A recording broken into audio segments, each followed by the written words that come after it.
There are a lot of differences between a high security yard and a low security yard. Some of them are obvious. A high security yard has more security. Some of them are more subtle. For instance, on a high security yard, you barely ever see anybody parole. This is just because everybody there is doing so much time. I remember an occasion, not too long after I got to High Desert, where I was asked by an old timer while sitting at a table playing cards. He said, "Hey youngster, how much time you got to do anyway?" I knew I was dealing with a bunch of hardened convicts, so I wanted to sound cool, like the time I was doing wasn't a big deal. So I said, 16. In my head, what was going to happen is he was going to assume I meant 16 months and tell me that wasn't very long. And then I could tell him I was doing 16 years and act like that wasn't very long. In reality, what happened was he said, 16 years? Yeah, that's not bad at all. I'm doing 15 to life. And his friend sitting next to me interjected, 15 to life? Man, that's rough, Frank. You're almost 60. I'm doing 25 to life, but I'm only 40, so I'm pretty sure I can make it out. And then the fourth guy sitting at the table explained that he was doing life without the possibility of parole, and that he would never parole no matter how old he got. I was the short timer. I was the guy who had the best odds of going home with 16 years left to serve. That's the kind of time people are doing on these yards. Of course, just because people rarely parole, it doesn't mean they never parole. I recall one gentleman named Red. He's an older guy. He was an alcoholic. He was serving 12 years. He had been driving drunk and hurt some people. And he'd had prior DUIs on top of that. So the judge had sentenced him to 12 years with half time. He could have gotten out in 6 if he had behaved himself, not gotten into any trouble while he was incarcerated. But Red was an alcoholic. So he kept making wine and drinking wine and getting caught with wine and getting in fights while he was drinking.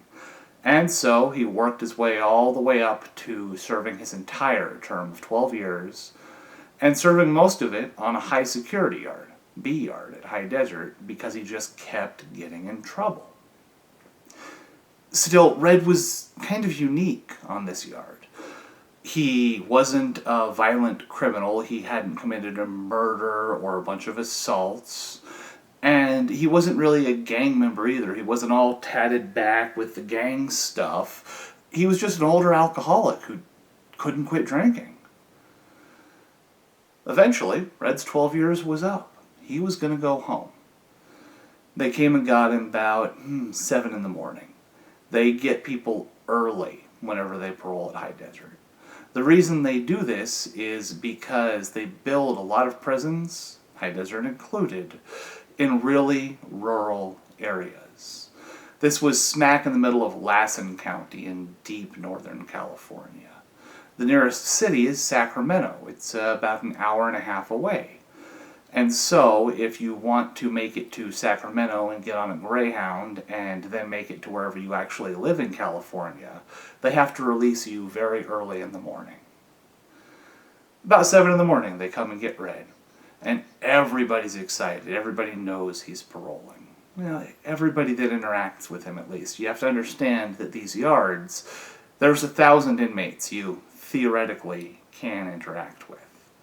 However, out of that 1,000 inmates, the administration subdivides them into smaller groups so that they don't ever have to deal with 1,000 inmates at once. That would be a huge security risk.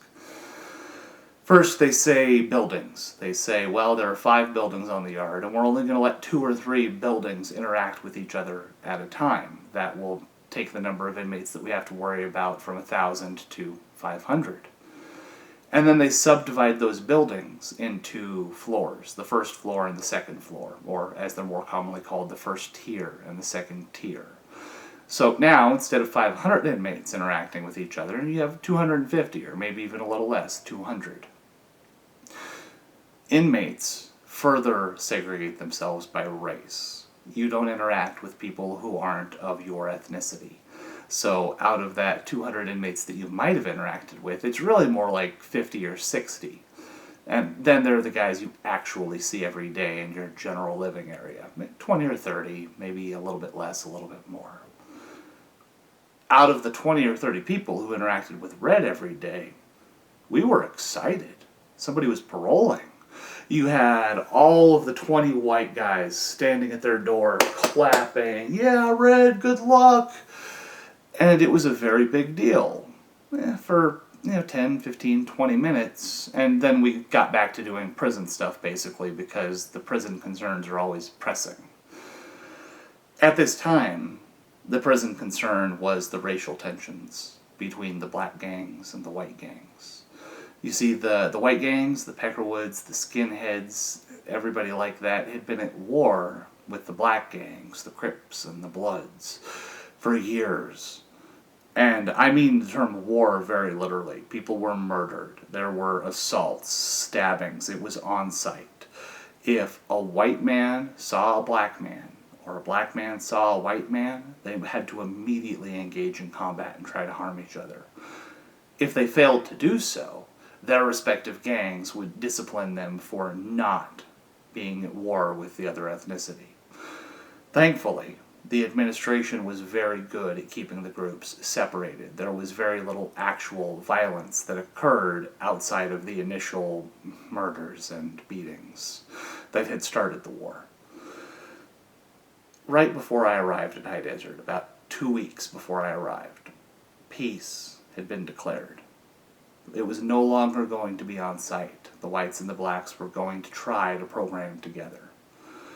And so, we all got to be in the same room at the same time. You'd have 10 or 15 black guys and 5 or 10 white guys, all kind of just hanging out near each other, not trying to kill each other.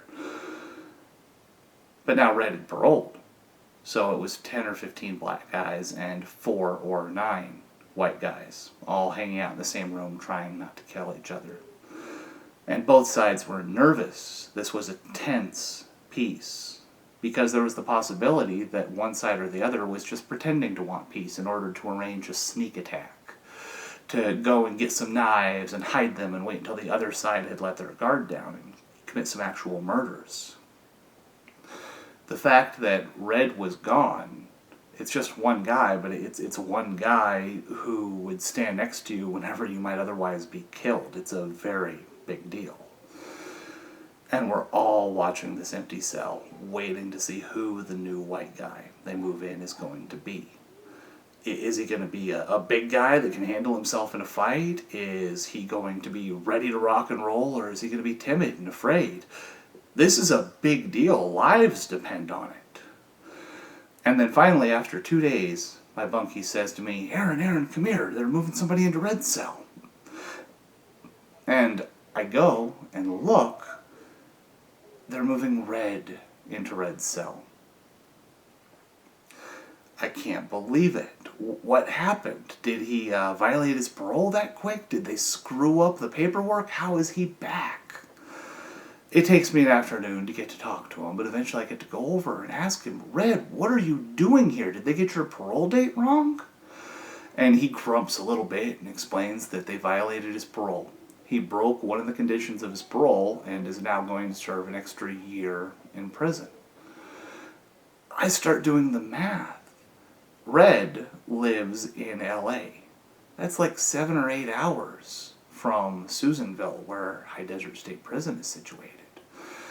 He has to have spent 7 or 8 hours on a bus, made it home, violated his parole, been arrested, been found guilty of violating his parole, and then spent 7 or 8 hours in a cop car coming back.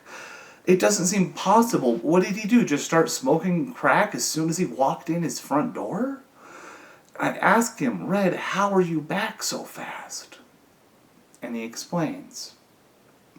He had gotten onto the regional transport bus that would take him to Sacramento from the town of Susanville after paroling.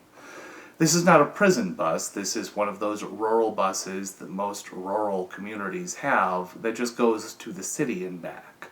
It had been him and a couple of normal citizens of Susanville going to Sacramento. The bus had stopped at a gas station so people could use the restroom and get snacks. Red had went in and got himself a fifth of vodka. Being an alcoholic, he couldn't wait to start drinking it. He started drinking it on the bus. This might not have been such a big deal, except that Red was also a belligerent drunk. He started arguing with people, threatening the bus driver. The bus driver, knowing his job, hadn't argued back with Red. He'd just gotten on the radio and called Highway Patrol, said he had somebody he needed taken off the bus. They took Red, did the paperwork on him, and figured out that he had just paroled from High Desert State Prison that morning. And so they drove him right back to the prison and handed him off to the booking officer. Red spent the next day and a half in a holding cell waiting to be processed. He hadn't been paroled for 2 days. He hadn't been paroled for 2 hours. He had immediately violated his parole and come back. I couldn't believe it. I still can't believe it.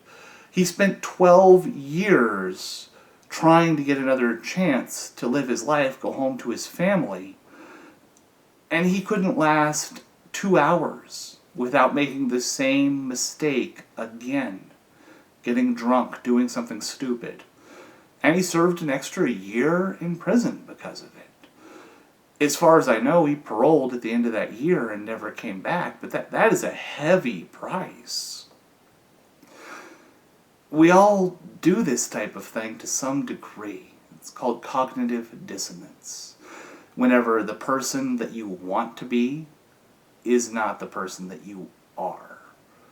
The example that I've used before is on January 1st, resolving to eat no more junk food, and then on the 3rd, catching yourself with a bucket of fried chicken in your lap.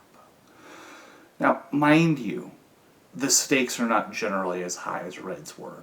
He drank some alcohol and spent a year on a high-security yard in a nasty prison because of it. The guy who eats a bucket of fried chicken, generally he just looks at a scale and sees that the numbers are a little higher than he would like. But it doesn't change the core principle that we are falling short of the ideals to which we have set ourselves. I know that it seems like a small thing, the little mistakes we make over the course of the day, but they add up. And in the final analysis, I know that I'd rather be the person that I have decided I am going to be, instead of the person who ate that bucket of fried chicken and fell short of his goals.